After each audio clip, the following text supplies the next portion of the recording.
আসসালামু আলাইকুম রহমতুল্লাহ বরকাতুহু। আব্দুর রহমান ভাই, জি আপনার সাথে আমার একটা লেনদেন ছিল, সেই লেনদেনটা কি পরিমাণ টাকা ছিল সেটা আপনার মুখ দিয়ে বলেন। জি আপনার সাথে আমার ব্যবসায়িক লেনদেন ছিল এবং এটা নিয়ে আপনার সাথে আমার কথা হয়েছে ইনশাআল্লাহ, এবং আমি যেভাবে স্ট্যাম্পে সই দিয়েছি 31/7 মধ্যে আপনার যে 43 লক্ষ টাকা সেটা আপনি তারিখটা আবার বলেন। 31/7/2025। 31/7 ভিতরে আপনি এই টাকাটা পরিশোধ করবেন। জি ইনশাআল্লাহ। তো আপনি এখানে যারা বসে আছেন, এইজন হলো আপনার ভাই, চাচাতো ভাই।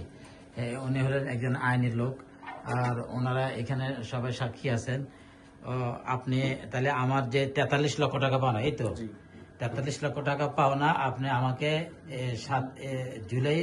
31 জুলাইয়ের ভিতরে ইনশাআল্লাহ। টাকাটা দিবেন। তবে আপনাকে আমি বলছি 20 তারিখ একটা টাকা অ্যামাউন্ট দিবেন।